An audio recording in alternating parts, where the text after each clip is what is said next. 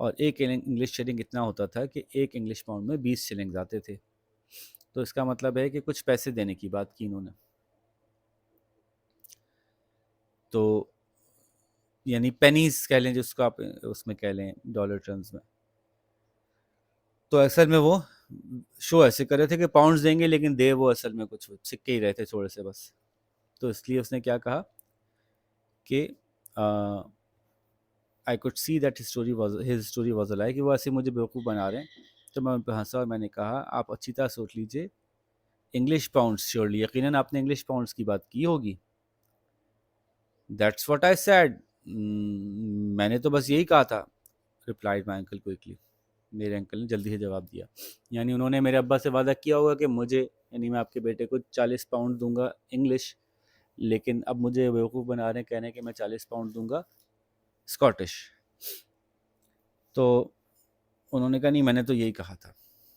Go outside for a moment and I get the money for you, باہر جاؤ اور تھوڑی دیر کے لیے میں تمہارے لیے پیسے لے کر آتا ہوں یا نکالتا ہوں. I was smiling as I went out, میں باہر جب جا رہا تھا تو مسکرا رہا تھا. Sure that he would give me nothing at all, مجھے یقین تھا کہ مجھے کچھ بھی نہیں دیں گے، ایسے بیوقوف بنا رہے ہیں. It was a dark night and I could hear wind in the hills, رات اندھیری تھی اور میں پہاڑوں پہ ہوا کے چلنے کی آواز سن سکتا تھا. There may be thunder later I thought, آگے جا کے کچھ بادل بھی گرجیں گے شاید.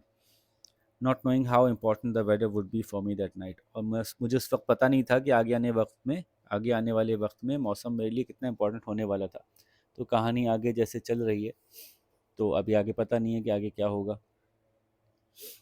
But when my uncle called me in again and counted 38 English pounds in gold into my hands، لیکن پھر جب مجھے انکل نے مجھے اندر بلایا تو انہوں نے میرے ہاتھ پہ گن کر 38 انگلش پاؤنڈس رکھے سونے کے سکوں کی شکل میں.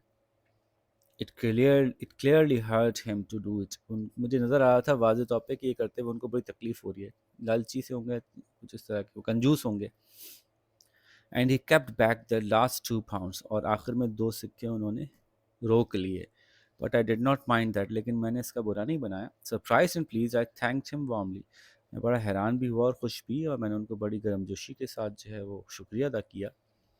Now he said looking cleverly at me, you can give me something Davy, I am getting old now and I need help.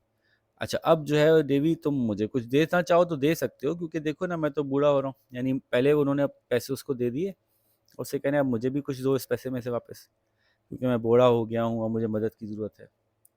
Of course I answered, what can I do. اچھا پیسے نہیں دو بلکہ مجھے کچھ دو. تو اس نے کہا ٹھیک ہے میں کیا دوں آپ بتائیے، میں آپ کے لیے کیا کر سکتا ہوں. Well go outside and climb the stairs at the other end of the house where the building isn't finished yet. بھائی ایسا کرو تم باہر جاؤ اور وہ سیڑھیاں چڑھو دوسری طرف گھر کے جہاں ابھی ہماری بلڈنگ کمپلیٹ نہیں ہوئی ہے. Go up to the room at the top and bring down the chest that you will find there. وہ اوپر ایک کمرے میں جانا اور وہاں ایک صندوق رکھا ہوگا، وہ تمہیں وہاں ملے گا، وہ لے کر آؤ. It's got valuable papers in it, اس میں بڑے قیمتی پیپرز کاغذات موجود ہیں. Can I have a light sir, کیا میں کوئی روشنی کے لیے کوئی چیز لے جا سکتا ہوں، میں نے پوچھا. نو ہی سیٹ شارپلی، انہوں نے غصے سے کہا کہ نہیں. نو لائٹس ان مائی ہاؤس، میرے گھر میں کوئی روشنی نہیں ہوگی. اچھا اس وقت لائٹس کا مطلب آگ کے تھرو جلنے والی لائٹس ہی ہوتی تھیں، یعنی کوئی نہ کوئی موم بتی یا اس طرح کی کوئی چیز.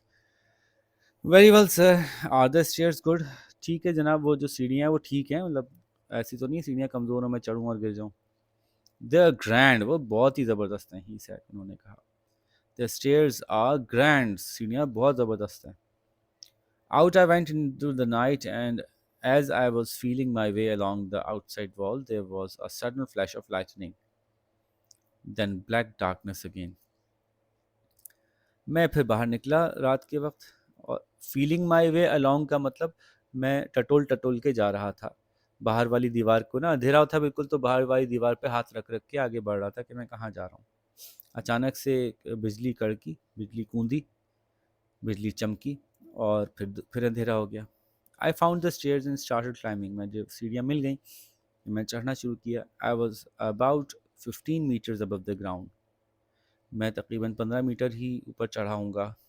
15 میٹر اچھا خاصا ہوتا ہے. ہمارے نارمل گھر جو ہوتے ہیں نا وہ 3 میٹر کے بعد اگلی منزل آ جاتی ہے، تو 15 میٹر کا مطلب ہے 5ویں منزل پہ. When there was another flash of lighting، اور پھر اچانک سے ایک اور بجلی ایک اور دفعہ کڑکی. That was lucky for me, اور یہ میرے لیے بڑی خوش قسمت ثابت ہوئی. کیوں؟ Because it showed me that the steps were uneven and that I could easily fall to my death. کیونکہ مجھے نظر آیا کہ جو سیڑھیوں کے اسٹیپس ہیں وہ ان ایون ہیں، وہ برابر سے نہیں لگے ہوئے، اور میں بڑی آسانی سے گر سکتا ہوں اور گر کے مر سکتا ہوں. These are the grand stairs, یہ ہیں وہ زبردست سیڑھیاں. آئی تھاٹ، میں نے سوچا perhaps my uncle wants me to die، شاید میرے انکل چاہتے ہیں کہ میں مر جاؤں. Now I was very careful and felt each step with my hand before I put my foot on it. اب میں بہت زیادہ محتاط ہو گیا تھا، اور پہلے میں اپنے ہاتھوں سے وہ اسٹیپ کو چیک کرتا کدھر ہے اس سے پہلے کہ میں اس پہ قدم رکھوں. A few steps later my hand felt cold stone and then nothing more. کچھ اسٹیپس کے بعد میرے ہاتھ کو محسوس ہوا کچھ ٹھنڈا ٹھنڈا سا پتھر ہے اور کچھ نہیں ہے. The stairs ended there، سیڑھیاں وہاں ختم ہو گئی تھیں. 20 meters above the ground، 20 metre تھا above the ground، مطلب تقریباً 6-7 منزلوں پر. I felt cold with fear، مجھے خوف کے مارے ٹھنڈ لگ رہی تھی. when I thought the danger that I had been in، جب میں سوچا کہ میں کتنی خطرناک کام کر کے آیا ہوں تو مجھے خوف کے مارے کچھ جھرجھری سی آئی، ٹھنڈ لگی. Sending a stranger up those stairs in the dark was sending him straight to his death. کسی اجنبی آدمی کو جو پہلے ان سیڑھیوں پہ نہ چڑھا ہو، اس کو اندھیرے میں ان سیڑھیوں پہ چڑھنے کا کہنا مطلب اس کو اس کے موت کی طرف بھیجنا ہے. کہانی بڑی مزیدار ہے، اگر آپ چاہیں تو اس کو پڑھ سکتے ہیں. یہ ناول بہت آسانی سے مل جاتا ہے، اس کا نام کڈنیپڈ ہی ہے. اچھا جی، آگے ٹرو فالس ہے، یہ آپ خود دیکھیے گا. اس کے آگے what do we learn about the uncle from the text, find and underline the sentences اور phrases in the text that matches these ideas. Uncle did not like to spend money on food. تو کہاں ایسا لگ رہا ہے آپ کو؟ Story میں کون سی جملے سے ایسا لگا کہ انکل ایسے تھے؟